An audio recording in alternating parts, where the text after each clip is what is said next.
An Academy Award-winning Hollywood white movie actor from the mid-1950s, and a black man who was only 19. It was a time when, who needs forensic evidence? Just the word of a white cop is good enough, even when eyewitnesses had the truth. All the witnesses say it was a white man that committed the murder, and they're not going to send you to prison. Yeah, they did. Before we go any further with the man you just heard, can I take you back? Way back to 1955. Many of you probably weren't even born 69 years ago, but there was a movie hot on Hollywood screens starring iconic white actors James Dean, Natalie Wood, and young fresh-faced newcomer Sal Mineo. The movie Rebel Without a Cause. The movie put Mineo on the map, got him that Oscar for supporting actor. Here is one of the scenes, the infamous shootout. No! Don't turn on the lights! Mineo, playing the role of Plato, is shot dead by cop.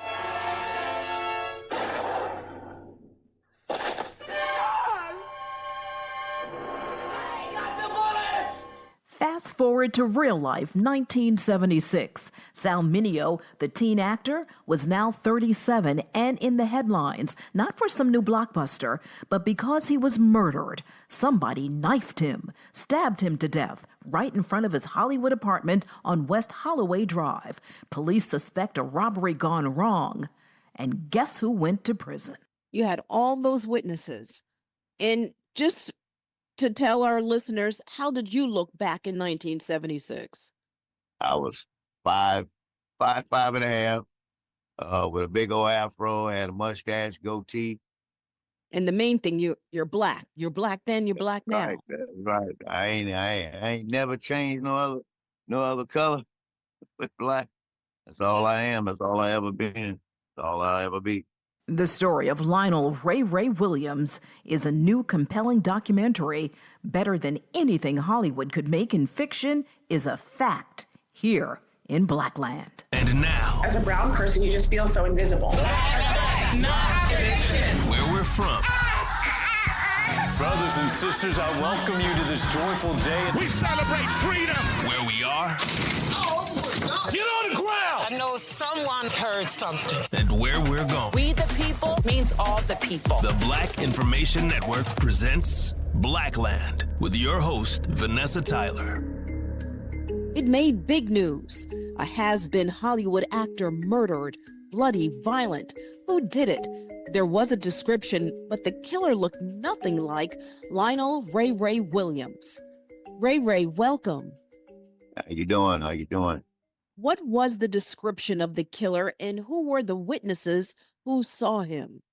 The description of the killer was from 5'8" to 6 feet tall with blonde hair.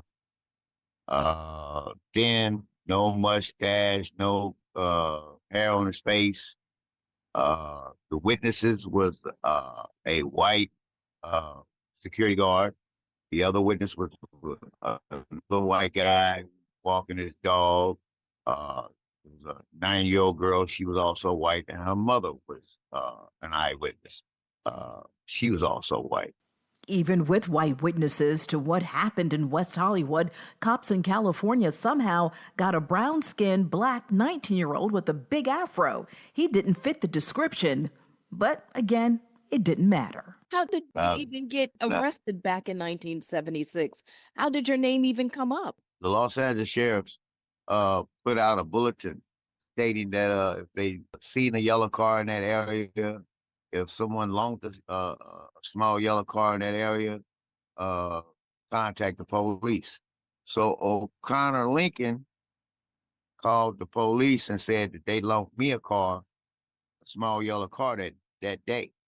And 8 months later, the police contacted me in the LA County Jail before I was being extradited to Michigan, to Battle Creek.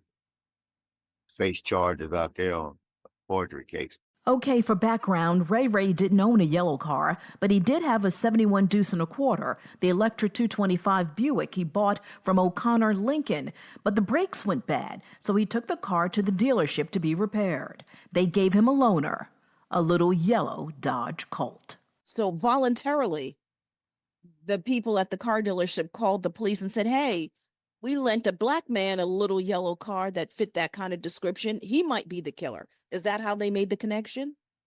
That's how they made the connection. And right then when they came to the county jail, they wanted to know, did I have any white friends that would commit murder, any kind of crimes? I told them I had none. They didn't believe me. And here we are today. Even the news reports from back in the 70s said it was a white man. Witnesses said they had seen a young white male with blonde hair fleeing the scene. We know it happens a lot, and documenting this tragic turn of events in Ray Ray's life is Letitia McIntosh. She is the producer of Unseen Innocence, which tells the story of this real life thriller. Letitia, welcome. Thank you very much. I appreciate you taking interest in this story. It really means a lot to both Mr. Williams and myself. How did you get involved? Well, I've spent most of my career working in IT. I worked for a public accounting firm for most of my career as a trainer and onboarding specialist. And I wanted to learn how to animate my training videos. So I wound up going to a film school program so I could learn how to use some editing software. And when I got into the film school program, I was like, you know what, I can do this. It was actually a certification program for 1 year. And I wound up making, a short. And long story short, what wound up happening is I directed a music video for a Southern soul artist. And the manager of that Southern soul artist was in contact with Mr. Williams. He was trying to book that artist at his motorcycle club in Bakersfield, California. And then Mr. Williams told them the story, that he really needed somebody to help him tell his story. And they called me on the phone. And then I said, okay, well, let me do a little research. And I, got online and started Googling it and looking for information. And I said, I'm from the school that if it doesn't sound right, there's a lie in there somewhere. Boy, were there lies. And as luck would happen, this rookie in the industry, remember she was in IT and took a course on editing, became a deep dive investigative journalist who came upon a story of a man's life that would beat anything produced in Hollywood. And, everything that I saw was that, witnesses saw a white man, a Caucasian man, hair bouncing in the wind. And I just kind of felt like, there's something not right here. So I just started exploring it further. Yeah. Wow. First of all, it was almost meant to be that you look at the chain of events. Most people would go to journalism school and kind of look for stories like that. And this just basically came to you. It was almost like you were trained to go and tell this story. That's amazing. Yes. You know what the cool thing about it is? Her brother's name is Sal. Yeah, my brother's name was Sal also. Yeah. So that was another interesting thing because I had never heard of Sal Mineo. I'm going to be very honest.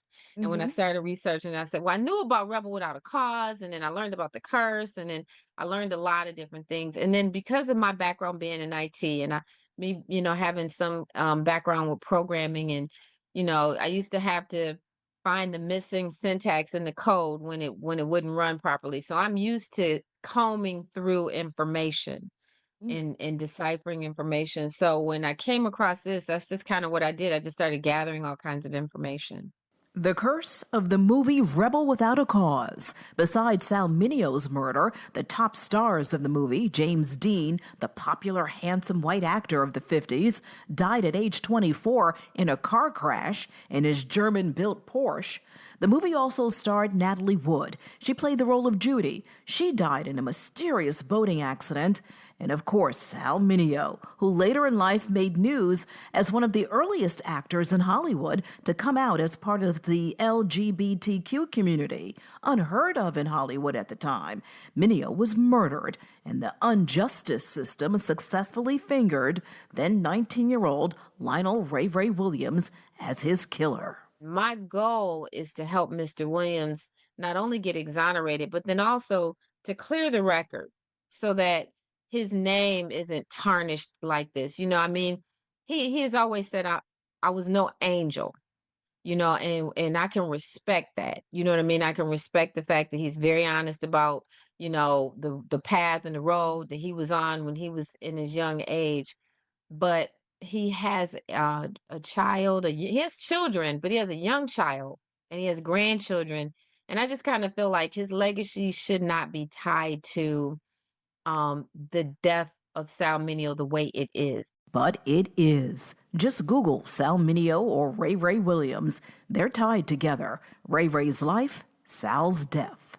But the stories that are out there that are so grossly inaccurate, that needs to be that needs to change.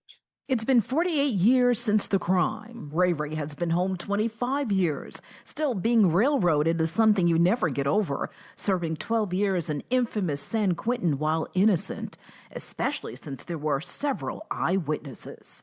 These are white people who know who they people look like, and the jury went and believed everybody who gained something. Some money, some freedom, some money, and some more freedom.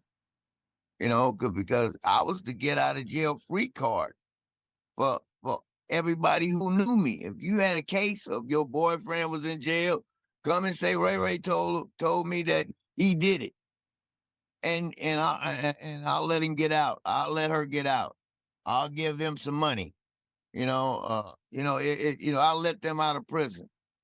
So many people that they tried to get at, they got at everybody that I knew, and it got to a point where when I'm calling my friends, they telling me, look, I may accept this call, but don't call me no more, because the police is on them.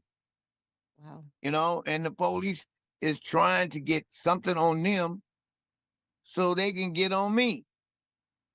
So that's how, I lost a lot of friendships behind this case because they was just trying to turn everybody against me. So that's how they do it in the setup. There's actually a format that is traditionally used in these kind of cases. It starts with inaccurate eyewitnesses, people giving inaccurate descriptions from an eyewitness. It also goes to prosecutorial misconduct. It goes to misconduct on behalf of the police, and then also incentivizing witnesses or people to turn on them, either people who might be jailhouse informants, which they recently changed, or they changed that, but other people having the incentive, being given something like Mr. Williams is saying, to be able to say whatever it is, as they call it, a script that they will follow. And unfortunately that happened in his case, but that happens even to this very day. I mean, it's happening right now. And, a lot of times they will put things in together to make the case, to be able to win the case. So sometimes it's about winning as opposed to who actually might have actually committed this crime or what actually may have happened. And that's the unfortunate thing. And what I was saying earlier was that, I saw in the inmate records that he had, there was a lot of information that when I Googled it and when I was finding online, it wasn't lining up. It wasn't making sense. And remember, I told you when it doesn't make sense, there's a lie in there somewhere. And that's what we discovered, is that, there's some inaccuracies. And then through the course of me working on this, I was able to actually find the eyewitness that saw Sal Mineo get murdered. He actually saw it happen. He was 17 years old at the time. I found him online. I talked to him, I interviewed him, and he's included in the documentary. And although he says now he can't tell you for sure if this person was white, light-skinned, Asian, or whatever, but he did say the man had blonde hair bouncing in the wind when he ran away. And one thing about Mr. Williams is he always had an afro. He had long hair here and there, but he always had an afro. Letitia, did they ever find the white, flowing, blonde-haired killer? That person who killed Sal Mineo is still out there. They never looked for him. After that, they pinned the whole case on Mr. Williams. They made it sound like it was a robbery gone bad because he had a history. You know, he said he was no angel. So they just tied like he'll tell you better than I can. Every robbery that happened in that area around that time that was not solved, they tried to tag it to him. They didn't tied try. it to They him. gave me every unsolved robbery in the neighborhood of the murder. Everyone. They gave me a robbery 10 minutes after the murder. Now I'm a short black man, bald headed, and I'm in a big white car, 4-door, and I have a crime partner who is tall and skinny and black, 3 blocks over.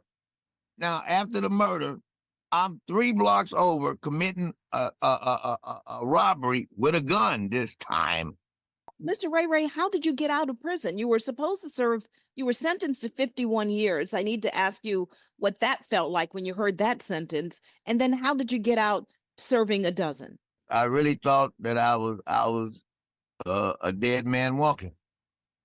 I really thought that I was a dead man walking. You know, I thought that I would never see the streets ever again. You know, and then all of a sudden, my cousin Fernando Jackson showed up in San Quentin, and he was pretty much knowledgeable about the law, and he got my sentence overturned. An inmate A did lawyer? that. He was not a lawyer. No, he's an inmate lawyer. What is life like for you today? Life for me today is wondering, do I have cancer? Wondering how long I might have to live, you know what I'm saying? You know, so, you know, I live my life like I'm finna die in 30 minutes. I go out of town a lot. You know, I'm a motorcyclist. You know, I belong to a motorcycle club. So, you know, I'm on my bike doing what I want to do when I want to do it, you know, and you know, I got married, but that didn't I've been married 4 times, so I guess marriage is not in the works for me. You know, but it's been hard. But you know, when I got out here, you know, I found me a job, you know, in construction. I started building houses, churches, you know, and doing that kind of thing, driving, still across the country, you know. So, you know, it's been hard, but, you know, I've been living. Now, many people try at least to get compensation for wrongful convictions. Yeah, we're in the process of suing the state of California for the sentence. $51 million. That's what I want. That's the only thing that I'm going to accept. $51 million for what they did to me. You know, they tortured me. You know, they made me miss out on my family. You know, they did a lot. You know, they turned my friends against me, you know, with lies. You know, they get people saying that I implicated them in this case. How am I going to implicate somebody in a case that I ain't got nothing to do with? You know, I mean, who you really going to believe? The eyewitnesses, or you going to believe the lying ass people that they got up there to get to lie on me, to get something, you know, some freedom, some money, you know? In the meantime, he's getting his story out there with Letitia McIntosh's documentary, Unseen Innocence. We are in the process of trying to work through distribution right now, but you can go to unseeninnocence.com and purchase the book. He's got a book called 51 Years to Life, and that's going to tell you the whole entire story of what happened, how things happened in court and everything. So if you go to unseeninnocence.com, you'll be able to purchase the book, and then all of the information. In my prayer, we had a meeting, and my prayer is that we can get it on HBO documentaries. We had a meeting with them. We're waiting to see what's going to happen next. We would also like to do a movie about his life that we go into detail about like the whole thing with his first wife, you know, the stories that are out there saying that she committed suicide. She's not dead. She's still alive to this very day. The whole the whole trajectory of all the things that happened in the case and in his life and how he, how he was then and then what he became later. Lionel Ray Williams and Letitia McIntosh, thank you both for your story. Thank you, Vanessa Tyler. We appreciate your time and your interest in this story. It means a very lot to us. Unseen Innocence, how a 5'5" black man with an afro paid with a dozen years of his life for the white 5'9" killer with the flowing blonde hair. I'm Vanessa Tyler. Join me next Friday where we will have a new story impacting us here on Blackland.